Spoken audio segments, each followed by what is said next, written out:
Right. All right. Second half of the show here. Harrell Rhome is my guest today, and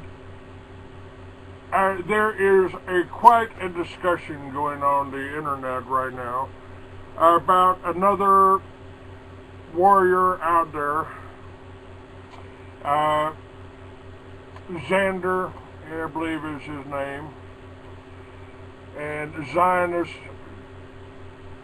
something. Anyway, they've been going back. One so-called Christian identity guy, one of these racists, and frankly, I don't care what color you are. I don't care what your religion is. The Constitution gives you the right to do that. If you want to bang your head against that wailing wall over there, knock yourself out. Just don't expect me to beat my head against the wall.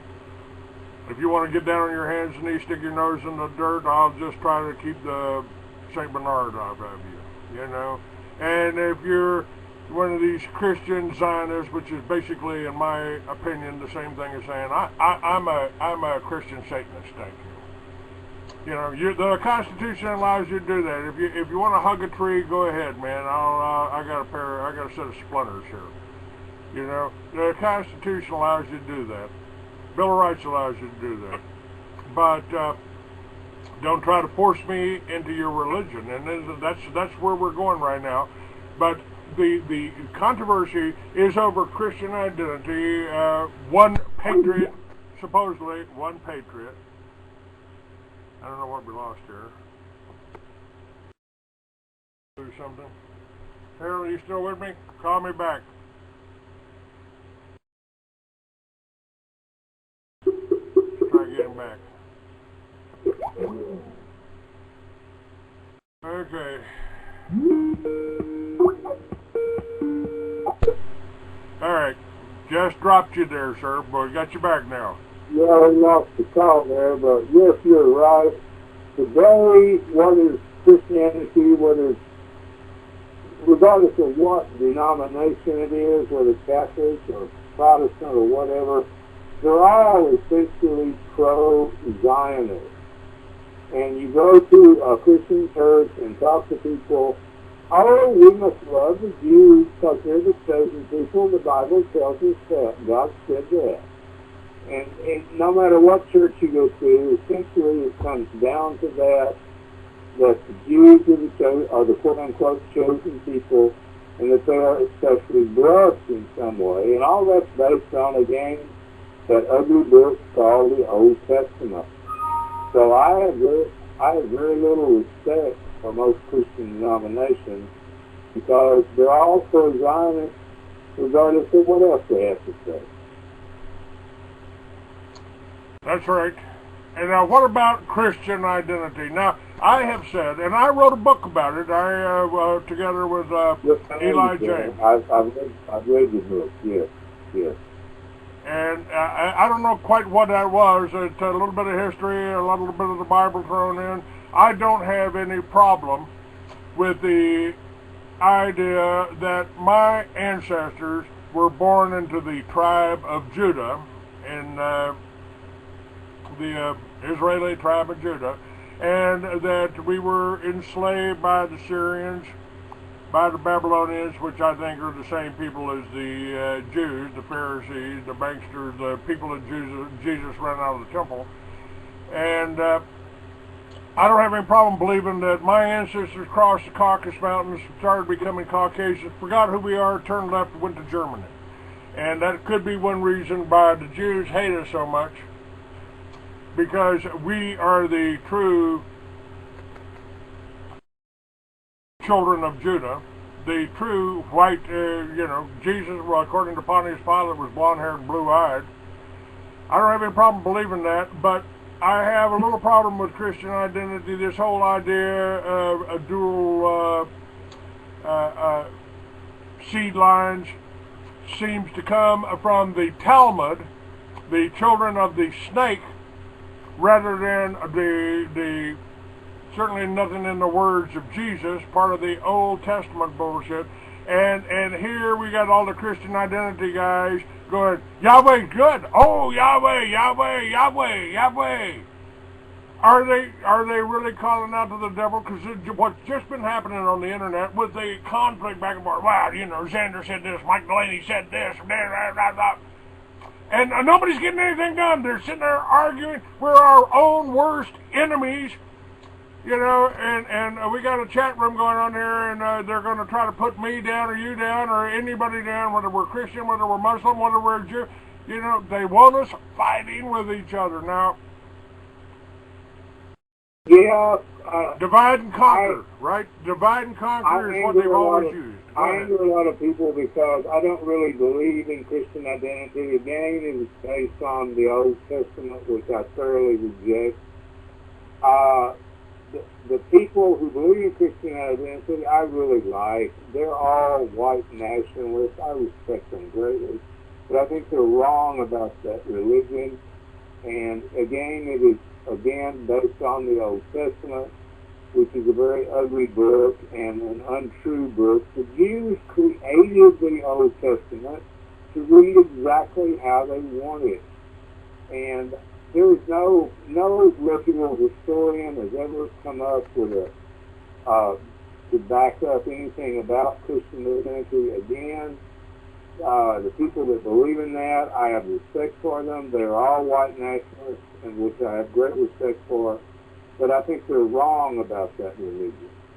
And again, that probably angers a lot of people, but when you look at it, it is based on the Old Testament, which is a false book created by the Jews. And for you go back in history for about 900 years, the so-called Masoretic rabbis worked on the Old Testament, got it exactly like they wanted it. And when the so-called King James Bible was translated, the translation team, always when they had a dispute about translating this or that word or phrase, they turned to the Jews to help them with that. So what does that tell you? That modern Christianity, whether Christian identity or whatever other denominations you wish to bring in, it's all created by the Jews. It is a Jewish, Christianity is a Jewish religion. And I say, again, I said on radio before, the Bible is a Jewish book. It was written by Jews, for Jews, and for those whom the Jews wish to deceive. And essentially, modern Christianity is a religion of deception, that they have to believe that in their Old Testament, and again, the Old Testament tells us, oh yes, God's chosen people are the Jews. So no matter what Christian denomination you go to, they all end up coming down in that position, which is a way that the Jews control the world. And again, I'm sure that I'm angering a lot of people by that we're angering a lot of people by saying that. But the facts are the facts. If you read about your Old Testament and look at, if you believe that the New Testament is the Word of God, where are the original texts? Why don't we have any of those around? We don't. The earliest documents about the New Testament are from the 500s and 600s. That's all we have. And apparently, the Romans, when they took over the religion, and again about 298 AD, St. Rome, named Hieronymus in Greek, created the Vulgate Bible, and apparently destroyed whatever other texts were available at that time. And for a long, long time, the Vulgate is the only Christian Bible available, and it is based on the Jewish writings. Again, I wish we had call in, people could call in and talk to us about this, but let me give in a quick plug for my book, which is published by the Barnes Review. It's called From the Temple to the Talmud. And you can buy it at barnesreview.org, or you can go on Amazon, run my name, Rhome, and you'll come up with it, and you can buy it on Amazon. It's a whole story about who the Jewish people are and what they really are about. All right, repeat that here. I'll tell them, and send me an email, and I'll make sure that's linked up under your show. I will, yes. I will send you an email in a while and do that. Yeah, my book again is called From the Temple to the Talmud, Exploring Judaism's Origins, History, Folklore, and Tribal Traditions. It is published by the Barnes Review, and you can find it out about it on barnesreview.org. You can Google my name, Rhome, or you can simply, if you prefer to use Amazon, you can buy it on Amazon again under my name, Rhome. You can find it. So I appreciate you letting me get that on the air. No problem, sir.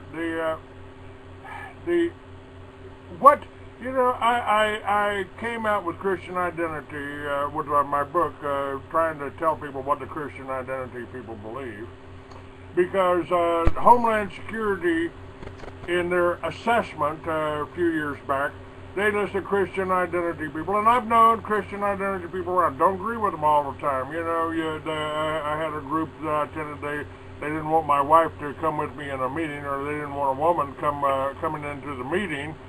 And I said, well, that creates a problem, because my wife's here. She's part of my business. She's going to be here, and I don't think there's anybody here that's going to kick her out. So you got to let this woman stay. And but they were good people.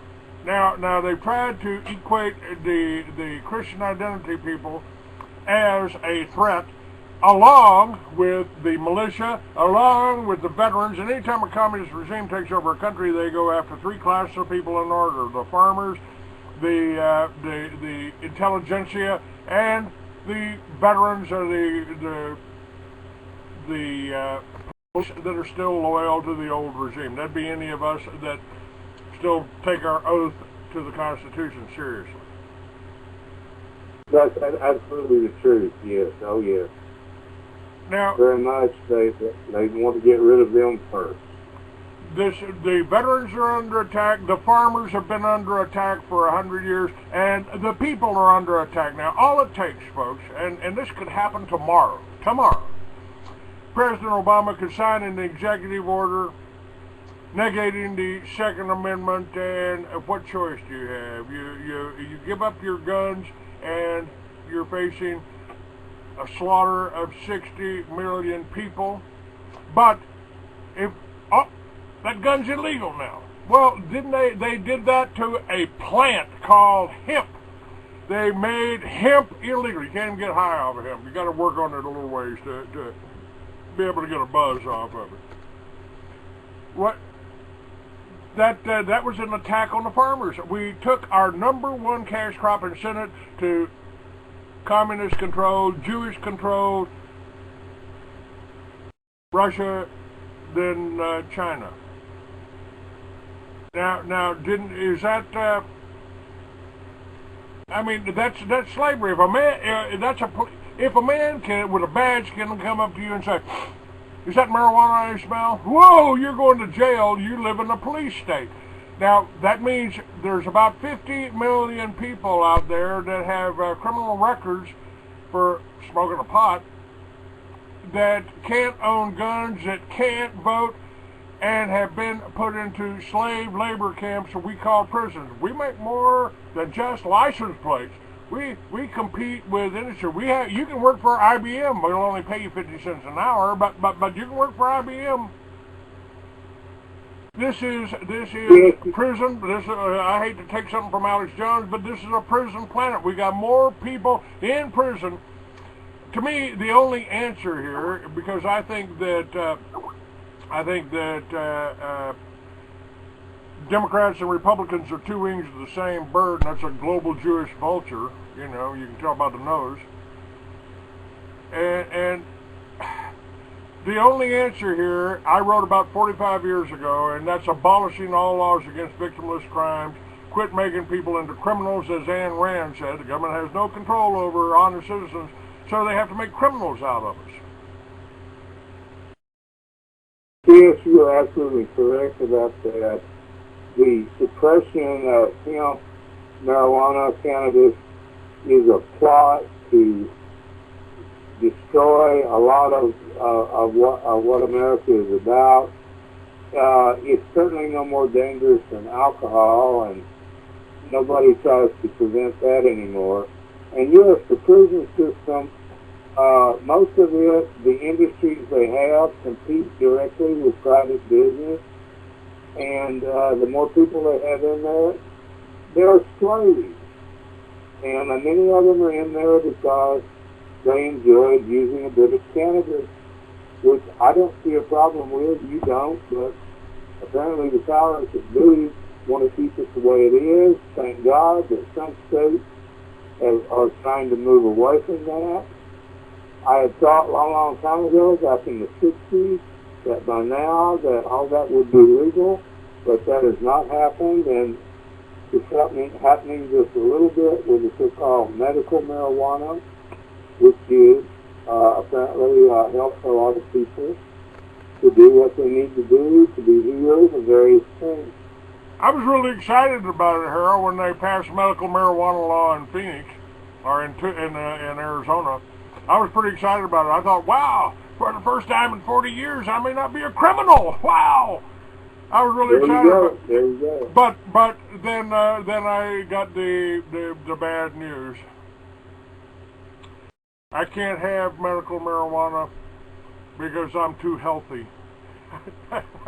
There you go. That's a good point. What is, I mean, if we abolished all the laws against victimless crimes, if 50 million ex-cons got tired of being treated like second-class citizens, you know, I don't recall anything in the Constitution that said that you could never, you could have your rights to bear arms suspended because you got caught with a plant that shouldn't have been illegal in the first place. How do we fight this? I mean, the judges are corrupt, the legal system's corrupt. That's run from the British Association, from Britain. I don't know who are the bad guys here. Is it the Jews? Is it the bank? Is it the city of London, where which is the equivalent to Wall Street there, over there? What we fought to found this country. We fought the empire on which the sun never sets. I think they're trying to make us into a clone of that empire, using our armies to go out and kick out the ass of it. I've said the war on terror is a war against anyone, anywhere in the world that doesn't want to go along with one world government. And I've got that backed up on my website. West Point just did a study that said if you oppose the New World Order, you might be a terrorist. The war on terror, again, they're trying to make us into terrorists. They called the militia terrorists. No, we did it in the governor's office. The militia is still forming out there, is forming as deputies under the sheriff, as a posse under the constitutional sheriff. There are some of these sheriffs organized by Sheriff Richard Mack, one of the good guys out there, are saying they won't take our guns, they won't enforce this, and they'll arrest the feds if they come in. So that's a little bright spot here, but I'm really looking at what else can we do except do this county by county, neighborhood by neighborhood, organize and saying, is this good for Americans? You know, not black Americans, not white Americans, not Jewish Americans, but Americans. Is this good for America? If it's good for me and good for my children, then it should be good for you and yours. And if we all work together, we could do this. Well, we need to do that very badly. And by the way, I have met Sheriff Mack. He's a great guy. He lives in Texas now. He lives in Fredericksburg, Texas. And he is a model for what all sheriffs still need to do to be independent to stand with the people. That's what we're really talking about. Yes. Is a people's revolution, that were people that started this country will come back, and the government we have today is not a good thing. We all know this, but we don't all know it because so many people voted to elect the people we have in office right now, and we have a very, very, as you well know, and I'm sure our listeners well know, we have a very, very, very corrupt government. It is not based on Americanism of the past, not at all. So the plan, take back, I've said I came up with a concept of Liberty Village because I believe, and I've got some links on my site, we settled this whole country with farms and ranches spreading across the country, and they were powered by the wind. Now, we've got the technology today with wind and solar. Obama's idea, the government's idea of greening America is sell at the top of that mountain to a Chinese company, let them bring over windmills, kill a few eagles, and run that power down the hill through the power company, take their cut of the profits, the power company passes that on to you. My idea of greening America is get out, organize your neighbor, put a windmill and a solar unit on every house, generate your own electricity and grow your own food in the backyard instead of crabgrass, and feed your neighbors if times get tough, and they're going to get tough. And you got the right idea, absolutely. And then you got your block organized. You organize with other blocks to compete in producing. Well, let's see. Why don't you use your garage to produce solar panels, sell to your neighbors? Why don't you use your garage to build windmills, sell to your neighbors? Why don't you use your backyard for good tomatoes and sell to your neighbors? And the movement's already underfoot to repeal the marijuana laws. We got Texas, we got Colorado and Washington. That now you unless you got a federal badge, you're pretty safe growing your own pot. And my idea of an open border, folks, let me tell you what my idea of an open border is. Well, let me tell you what my idea of free trade is. And that's, I think, instead of fences, we ought to be putting up tables on the border. You're growing pot down in Mexico, you're growing tomatoes down in Mexico, you're growing bananas down in Mexico, bring them up, we'll trade you for some of our technology. We'll trade you for some of these windmills that we're building up here. We'll just lay your cocaine, lay your pot on a table, and let any American buy it if they want it. If you want to do heroin, go sit over in that corner and kill yourself. I don't want to pay for keeping you in jail for the rest of your life because you started a line of coke. That's insanity unless you're making money off of jails, unless you're making money off of slave labor, unless you're doing the same thing to Americans that they did in communist China. And of course you're very correct about that. They are indeed making money off slave labor, and they certainly don't want to give that up. As you and I have talked on radio before, the drug laws are created to create this slave labor system. They've done that very, very successfully. And let people be responsible for what they put in their own bodies. We let them drink alcohol, which can be very, very, very damaging, as you all know. But yet, hemp is forbidden. Why is that? Because they're making a lot of money off it being illegal. I have another theory. I have another theory on that. They don't want us making the rope to hang them with. There you go. I like that. Yeah. Yeah, it might be okay if you use nylon. That's oil based. We make money off of that. But it's really it. I mean, it's a matter of us taking back our counties. We can do that with the sheriff. We're not the rebels here. You know, the whole Ron Paul revolution thing, I had a little bit of problem with that because I'm not anti-government. I'm pro-government. If I got the Constitution backed up by the Bill of Rights, the Republican form of government that they guaranteed me. I'm the most pro-government guy you got. I like that. And if we support the rights of the individual, you know, I don't care what you do. If you're a fag, whatever you do in your bedroom, that's your business. I really don't care, and I don't want the details.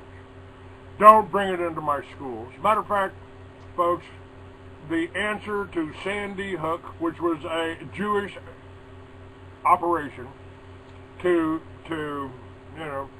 scare you to follow this and come up with this. Christianity may be right, not right. Part of it, religiosity is the way Jake Wade calls it. But I know Jake Wade personally. He's a good man. He's trying to follow Jesus. And I don't have any problem with that. But he refers to the churches as religiosity. He tries to point out that the churches have got a Masonic cornerstone. That and I say, if you're calling yourself a Christian Zionist, you might as well say I'm a Christian Satanist. Thank you. Oh yes, you are very correct about that. And Judaism and Freemasonry is essentially the same thing, and they believe in the same thing. And that has dominated the so-called Christian churches of today, for sure, for sure. That's right. That's exactly what they're doing. You know, they've infiltrated, they've taken it over, they run it, and the same is true with the Catholic Church. Who does it? Who? By the way, the Pope resigned, and if there's, I think there's probably the best proof of the of God is the lightning strike on the church when the Pope resigned. I love that. Yes, I downloaded the picture of that. Yeah, the Catholic Church, again, I mean, we're going to anger people here, but it is a corrupt organization, always has been, always will be. And Pope Ratzinger was a bad example if you wish, a good example, a clear example of how all of that is used to manipulate, deceive, and corrupt white Western civilization. I think you're right on that. The whole, again, from the Council of Nicaea, they've used it to dominate the war, and they've been warring on the Muslims for 1,000 years. So there's nothing new under the sun, folks. But the information that you should get from this show today is that put the religion on the side. You know, if you want to follow Christian identity, fine. You want to follow Catholicism, fine. Sit there and worship any way you want. If you want to get down on your hands and knees, matter of fact, I'm working with a Muslim on my website right now because the Jews are trying to drive, because they control the media, they are trying to make you think that all the Palestinians are terrorists and all the Muslims are fanatics and out to rape and kill. I don't believe that, and I believe we can call their bluff by working together and just saying, is it good for my block? Is it good for my block? If all the neighbors on my block, I don't know whether my neighbor's a Jew or a Muslim or a Christian on this block, but I'm going to approach every one of them with the idea that we're Americans and we can work together and support the one attempt in the world, and the best attempt in the world, to give the power back to the people. I think that's what our Constitution, or more specifically, what our Declaration of Independence and Bill of Rights did.